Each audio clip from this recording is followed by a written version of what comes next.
अगर आज आप पूरी दुनिया में चल रहे सारे कॉन्फ्लिक्ट्स को वर्ल्ड मैप में एक एक करके रेड मार्क करते जाएं, तो दुनिया आपको लाल रंग में दिखेगी। मिसाइल्स, रॉकेट्स, बॉम्ब्स और खून से लथपथ धरती, यही आज का सत्य है। इस दुनिया की सबसे इंटेलिजेंट स्पीसीज ह्यूमंस यानी हम एक दूसरे के दुश्मन बनकर आमने सामने खड़े हैं। हमारे सनातन धर्म में ऐसे ही एक युग का वर्णन है जब अधर्म अपने चरम सीमा पर होगा। लोग आपस में मरते दम तक लड़ेंगे। धर्म, आस्था, विश्वास सब खत्म होने को आएगा। इसी को कहा गया है कलयुग। और पुराणों में बोला गया है कि इस कलयुग में ही कली और कल्कि के बीच होगा एक भयंकर युद्ध। अगर फेल हो गए हो तो भगवान और मार्ग दिए।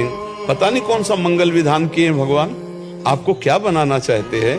आप निश्चिंत रहिए, उदास मत होइए। एक जगह से फेल हो जाओगे तो कहीं न कहीं ऐसी जगह पास कर देंगे जहां से फेल हुए उससे अच्छा आपको पास कर देंगे। विश्वास रखो। हमें उस समय घबराने की जरूरत नहीं, उस समय अपने मन को हमें बलवान बनाने की जरूरत है। नहीं, भगवान का कोई मंगल विधान होगा। सृष्टि का विनाश और कलयुग का अंत होने वाला है। आज एक बटन दबाने से हजारों न्यूक्लियर बॉम्ब्स कुछ ही सेकंड्स में धरती को खत्म कर सकते हैं। मतलब हम अपने उस अंत से चंद ही सेकंड्स दूरी में हैं। तो क्या कलयुग में मनुष्य धीरे धीरे अपने विनाश की ओर बढ़ रहा है? क्या कलयुग का अंत आ चुका है? और क्या जल्द ही कल्कि अवतार का जन्म होने वाला है? आज के इस वीडियो में कोशिश करेंगे जवाब ढूंढने की ऐसे ही कुछ मुश्किल सवालों का। नमस्कार दोस्तों, मैं हूँ रजत आपके साथ। So without any further ado, let's find out the truth.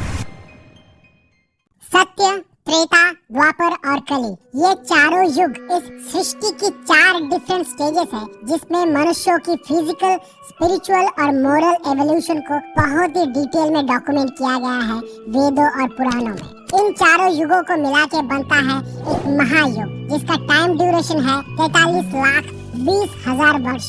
सतयुग में देवता देवलोक में रहते थे और असुर पाताल लोक में। त्रेता युग में धर्म और अधर्म एक ही दुनिया में मौजूद थे, जैसे राम और रावण। द्वापर युग में धर्म और अधर्म एक ही परिवार में दिखने लगा, जैसे पांडव और कौरव। वहीं कलयुग में धर्म और अधर्म एक ही मनुष्य के अंदर ही दिखाई देता है। इसका मतलब जैसे जैसे काल चक्र आगे घूमता गया, मनुष्य अपनी धर्म के मार्ग से थोड़ा थोड़ा दूर होता गया और उसके अंदर काम, क्रोध, लोभ, हिंसा जैसे अधार्मिक लक्षण बढ़ता गया। साथ ही उनकी आयु और लंबाई भी कम होती गई। पुराणों में कहा गया है कि हर युग में जब जब इंसानियत, अच्छाई और चरित्र का पतन होगा, तब तब एक महाप्रलय होगा और भगवान स्वयं अपने अवतार रूप में आकर अधर्म का विनाश और धर्म की पुनर्स्थापना करेंगे। फिर इस सृष्टि की दोबारा शुरुआत होगी एक नए युग के साथ। और ऐसे ही युग चक्र एक साइक्लिक ऑर्डर में घूमता जाता है।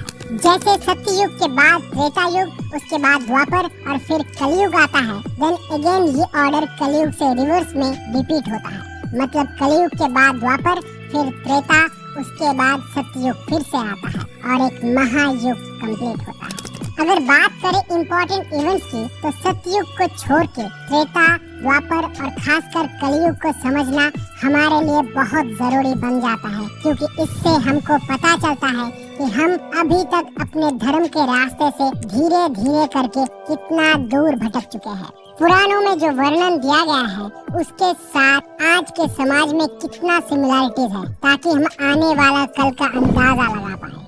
त्रेता युग में मनुष्य थोड़ा स्वार्थी हुआ, औरों से ईर्ष्या और द्वेष जैसे अवगुण मनुष्य में जागने लगा, लेकिन अधर्म की मात्रा फिर भी कम थी। इसी युग में रावण वध के बाद श्री राम अयोध्या लौटकर राम राज्य की स्थापना की थी और कुछ सालों बाद जब वो वैकुंठ धाम लौट गए थे, तब त्रेता युग की समाप्ति हो गई और उसके बाद शुरू हुआ कालखंड का तीसरा युग यानी द्वापर युग। इसी युग से मनुष्य की चरित्र का पतन शुरू हो जाता है।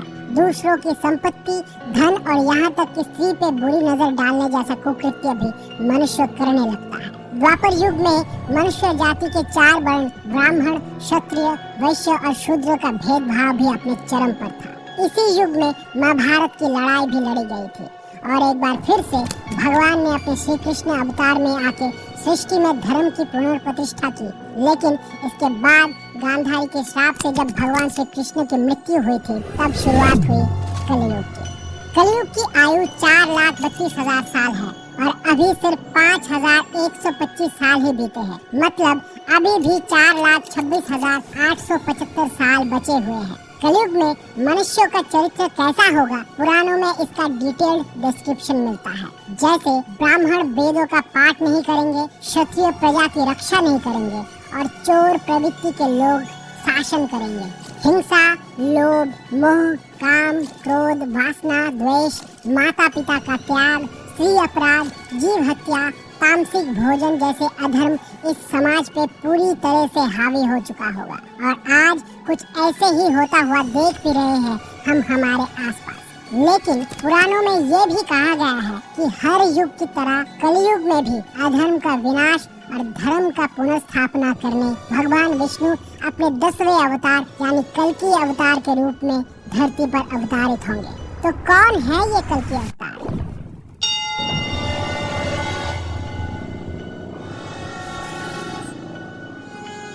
जैसा कि हम जानते हैं, भगवान विष्णु अपने 9 अवतारों के जरिए धरती पर अवतारित हो चुके हैं। जैसे सतयुग में भगवान विष्णु ने 4 अवतार लिए थे, मत्स्य, कूर्म, वराह और नरसिंह अवतार।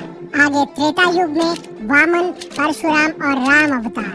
द्वापर युग में श्री कृष्ण और बुद्ध अवतार एवं कलयुग में होगा कल्कि अवतार।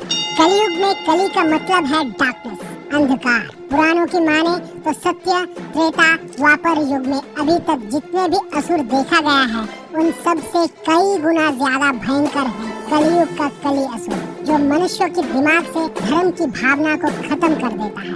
कली अमर है और अदृश्य भी।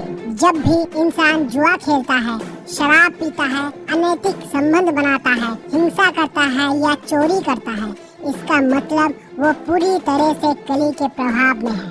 और देखा जाए तो आज हमारे समाज में भारी संख्या में लोग यही करता दिख रहा है। मतलब आज नहीं तो कल कलयुग अपने चरम पर होगा।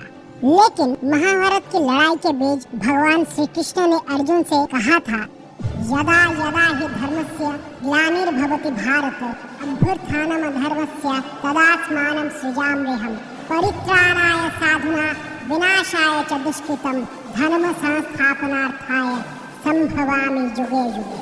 मतलब जब जब धर्म की हानि होती है तब तब मैं आता हूँ, जब जब अधर्म बढ़ता है तब तब मैं आता हूँ। सज्जन और साधु लोगों की रक्षा के लिए मैं अवतारित होता हूँ। दुष्टों के विनाश के लिए और धर्म के स्थापना के लिए मैं हर युग में जन्म लेता हूँ।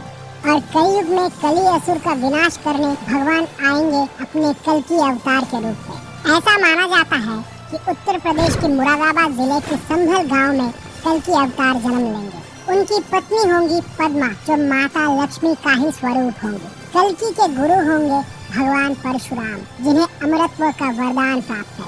अग्नि पुराण में भगवान कल्कि के व्यक्तित्व का वर्णन है। वो 64 कलाओं में परिपूर्ण होंगे। तीर कमान और तलवार को शस्त्र के रूप में धारण करेंगे और दुष्टों के संहार के लिए देवदत्त नाम के सफेद घोड़े पे सवारी करेंगे। भगवान शिव के आराधना से उन्हें दिव्य शक्तियाँ प्राप्त होंगी और उनके तलवार में वज्र जैसी शक्ति होगी। लेकिन कली असुर इतना ताकतवर है कि कल्कि अवतार को भी कली का विनाश करने के लिए 7 चिरंजीवी की मदद लेना पड़ेगा। और क्योंकि कली अमर है तो उसका पूरी तरह से विनाश भी संभव नहीं है। कल्कि अवतार द्वारा कली असुर के शक्तियों का विनाश के साथ ही कलयुग का अंत होगा और फिर से आएगा सत्ययुग। इसके बाद फिर से कली धीरे धीरे एक के बाद एक युगों में अपना शक्ति बढ़ाता जाएगा और एक बार फिर कलयुग में जाके उसका शक्ति चरम पर होगा।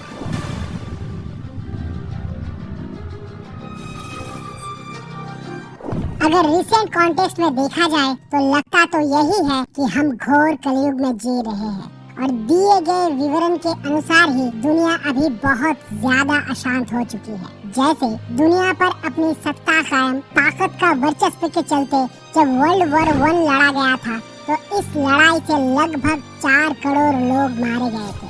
वहीं वर्ल्ड वॉर 2 में 7.5 करोड़ लोगों की जान गई थी। 9/11 के बाद से जब यूएसए ने अफगानिस्तान में वॉर ऑन टेरर डिक्लेयर किया, तब से इस लड़ाई पे भी करीब लाखों की संख्या में लोग मारे गए हैं। वही अफ्रीकन टेररिस्ट ग्रुप बोको हरम, जो अफ्रीका में सलाफी इस्लामिक स्टेट बनाना चाहता है, उसने 2002 से अब तक 50,000 से ज्यादा लोगों को मौत के घाट उतार चुका है और 25 लाख लोग इनकी खौफ से डिस्प्लेस्ड हो चुके। इसके अलावा भी Israel Palestine war, ISIS attack, India Pakistan war जैसे कई सारे जंग चल रहे हैं या लड़े जा चुके हैं रिसेंट टाइम्स में। आज जहां भी नजर दौड़ाएंगे वहीं वॉर क्राइम्स, मास किलिंग्स जैसे इनह्यूमन इंसिडेंट्स नजर आते हैं। रशिया आए दिन न्यूक्लियर वॉर की धमकी देता रहता है और US, Russia, France, China, UK, Pakistan, India, Israel और नॉर्थ कोरिया के पास इन टोटल लगभग 13,000 न्यूक्लियर वेपन्स है।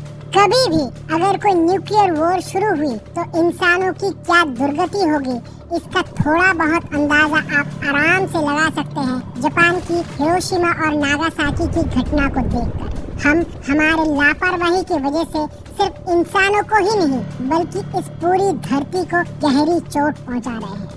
आज धरती का तापमान लगातार बढ़ता जा रहा है। कई प्रजाति के जीव विलुप्त हो चुके हैं। पेड़ पौधे बेहिसाबी से काट दिए जाते हैं। मौसम भी बदलता जा रहा है। कभी भयानक बाढ़ आती है तो कभी अकाल सूखा। रोज की खबरों में हत्या, डकैती, हिंसा, बलात्कार जैसी चीजें बहुत ही आम हो चुकी है और हैरानी की बात यह है कि इस सब से हमें अब ज्यादा कुछ फर्क भी नहीं पड़ता। ऐसा लगता है कि इस धरती को ही हम नर्क बनाने चल पड़े हैं। तो ये घोर कली नहीं तो क्या है? गरुड़ पुराण में इन अलग अलग पापों के लिए अलग अलग सजाएं लिखी गई है, जो आप जान सकते हैं इस वीडियो से। हालांकि पुराणों की माने तो अभी भी कलयुग के करीब 4.5 लाख साल बचे हुए हैं, लेकिन हालत ऐसी हो रखी है कि हम कल्कि अवतार के दहलीज पे खड़े हुए हैं और काल चक्र का जो नियम है वो तो होगा ही, लेकिन इस चक्र से हमारी मुक्ति के लिए एकमात्र रास्ता है हमारे अच्छे कर्म। ये हमारी जिम्मेदारी है कि कली की माया से अपने आप को दूर रखना।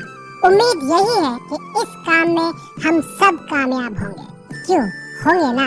बताइएगा कमेंट्स में। और तब तक के लिए जय